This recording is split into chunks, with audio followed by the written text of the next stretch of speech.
Salam sejahtera bersama saya Nevin Majil dalam 15 minit MMTV edisi 2 Januari 2023. Sekurang-kurangnya 3,214 hektar tanah Rizab Melayu di Mukim Jaya Baru dan Setiawan dipindah milik kepada bukan Melayu secara tidak sah.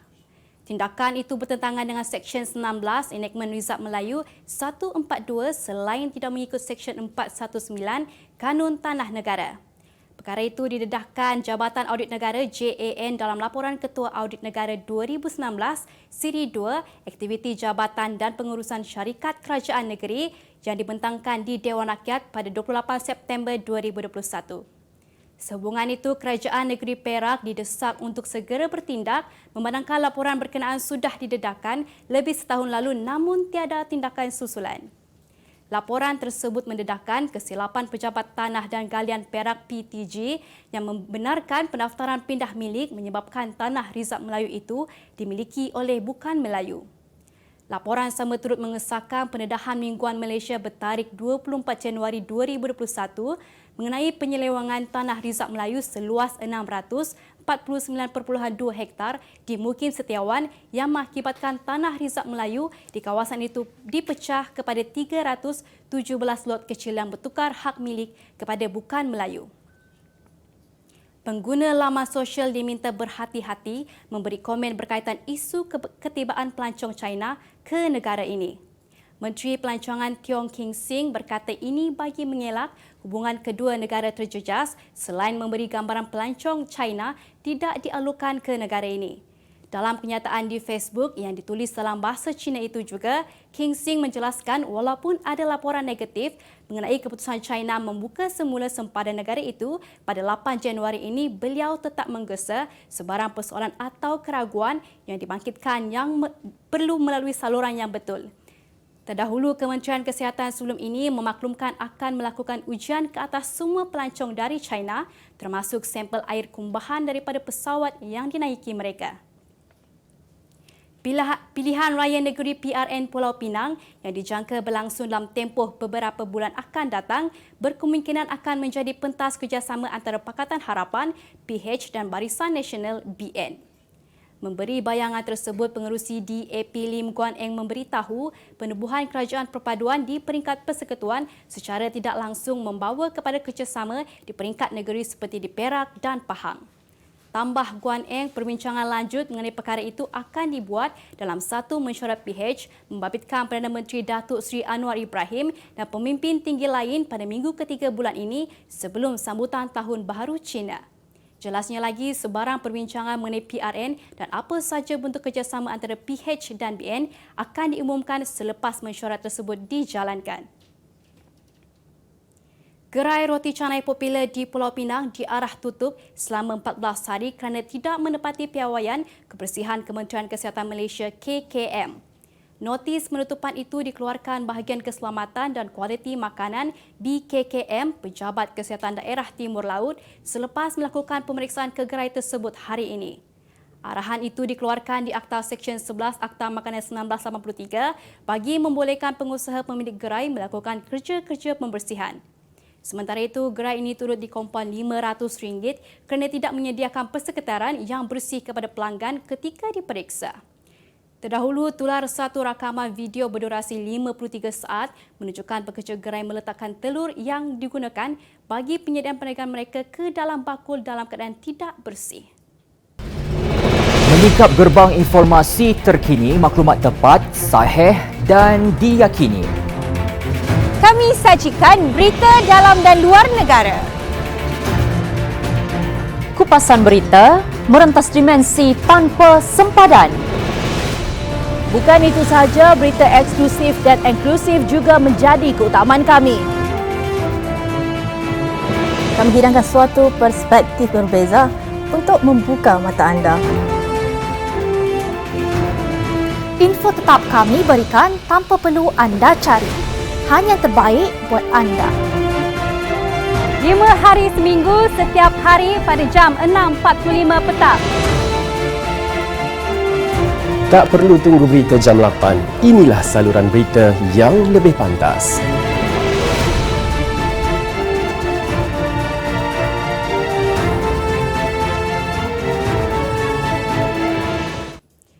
Dua beradik meninggal dunia dalam kebakaran sebuah rumah teres di Gombak awal pagi tadi. Mangsa Nur Syaza Alfisha Muhammad Faizan 10 tahun dan adiknya Muhammad Al-Qayyum Muhammad Faizan 7 tahun ditemui rentung dalam kejadian itu. Berdasarkan keadaan mayat ketika ditemui, mangsa dipercayai cuba keluar untuk menyelamatkan diri namun pintu jeruji rumah berkenaan dalam keadaan terkunci. Pengarah Jabatan Bomba dan Penyelamat Malaysia JPPM Selangor, Dato' Nur Azam Khamis berkata pihaknya menerima panggilan kecemasan berhubung kejadian sekitar pukul 3.54 pagi sebelum bergegas ke tempat kejadian. Seorang jurulatih yang didakwa menampar dua remaja perempuan digantung daripada semua aktiviti bola tampar kebangsaan sehingga siasatan selesai. Persatuan Bola Tampar Malaysia MAVA dalam pernyataan malam tadi memaklumkan pihaknya juga telah mengambil langkah menubuhkan badan siasatan bagi menyiasat kejadian tersebut serta-merta. Tambahnya, MAVA juga tidak akan bertoleransi dengan sebarang penggunaan kekerasan ke atas mana-mana pihak serta bersedia mengambil tindakan undang-undang dan perlembagaan MAVA. Terdahulu, video tular yang memaparkan tindakan jurulatih tersebut berlaku semasa kejohanan bola tampar remaja bawah 14 tahun 16 Disember lalu. Kita beralih ke berita dunia. Timbalan Ketua Daerah KAU di wilayah Bengkulu, Indonesia, Herlian Mukrim, parah dan tangan beliau hampir putus akibat terkena bunga api yang meletup ketika meraihkan sambutan Tahun Baharu 2023 kemarin. Kejadian itu berlaku ketika Herlian ingin membakar bunga api tersebut sebagai simbolik Tahun Baharu, namun bunga api itu tiba-tiba meletup dan mencederakan tangannya. Pejabat Ketua Daerah KAU memaklumkan Herlian kemudiannya dikejarkan ke hospital bagi mendapatkan rawatan segera dan perlu menjalani pembedahan bagi membetulkan struktur tangannya yang dikatakan hampir putus akibat letupan bunga api berkenaan. 4 tengkorak manusia ditemui dalam bungkusan di lapangan terbang Intercontinental di Querétaro Tengah, Mexico kemarin. Menurut kenyataan yang dikeluarkan oleh pengawal kebangsaan, bungkusan tersebut dipercayai akan dihantar ke Amerika Syarikat AS. Kesemua tengkorak yang dijumpai itu dibalut dengan kerajang aluminium dan plastik dalam kotak yang diperbuat daripada cardboard yang dihantar dari negeri Michoacan yang merupakan salah satu wilayah paling ganas dalam negara itu. Tengkorak yang ditemui pihak berkuasa lapangan terbang selepas mereka mengesan bentuk aneh dalam mesin imbasan X-ray apabila kotak cardboard itu diimbas. Pengawal kebangsaan bagaimanapun enggan mendedahkan sebarang butiran mengenai identiti tengkorak itu termasuk berkemungkinan motif sebalik penghantarannya. Mengungkap gerbang informasi terkini, maklumat tepat, sahih dan diyakini. Kami sajikan berita dalam dan luar negara. Kupasan berita merentas dimensi tanpa sempadan. Bukan itu sahaja, berita eksklusif dan inklusif juga menjadi keutamaan kami. Kami hidangkan suatu perspektif berbeza untuk membuka mata anda. Info tetap kami berikan tanpa perlu anda cari. Hanya terbaik buat anda. 5 hari seminggu setiap hari pada jam 6.45 petang. Tak perlu tunggu berita jam 8. Inilah saluran berita yang lebih pantas.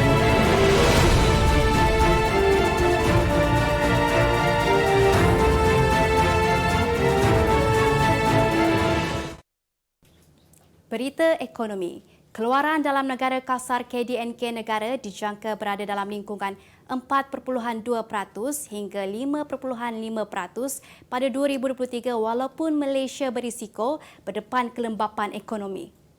Timbalan Dekan Penyelidikan dan Inovasi, Pusat Pengajian Ekonomi, Kewangan dan Perbankan Universiti Utara Malaysia, Profesor Madya Dr. Rashidah Muhammad Rashid berkata, walaupun ketidakpastian menyelubungi pertumbuhan global, namun KDNK Malaysia suku ketiga 2022 meningkat kepada 14.2% berbanding 8.9% suku sebelumnya.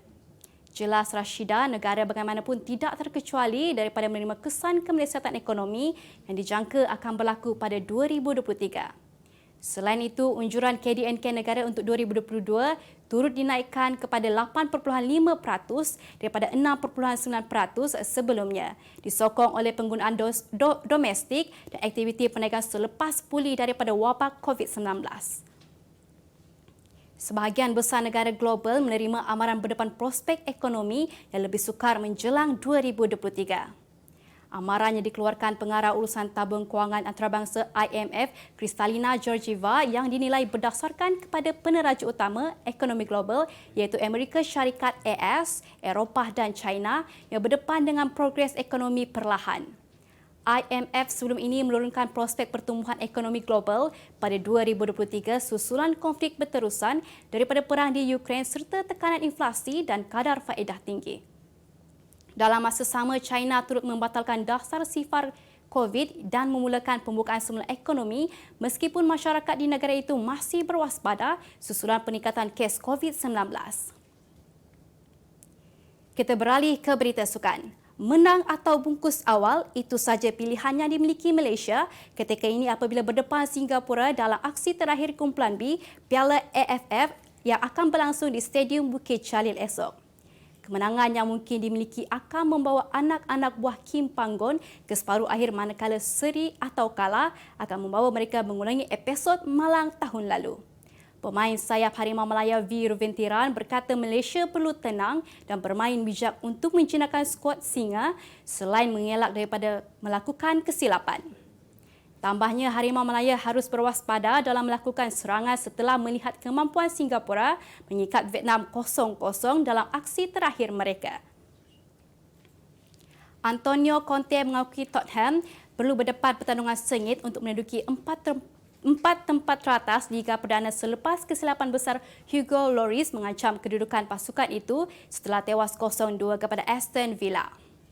Beraksi buat kali pertama sejak kekalahan Perancis di final Piala Dunia, penjaga gol Tottenham, Lloris gagal menangkap kemas percubaan Douglas Luiz di awal babak kedua.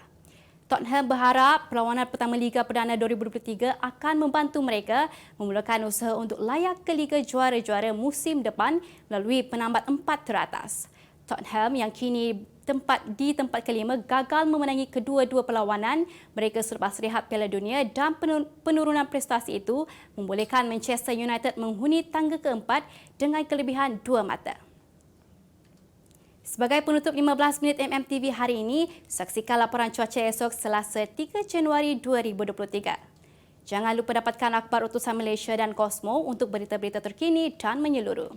Sekian sahaja daripada saya, Nevin Majil. Selamat Tahun Baru dan jumpa lagi.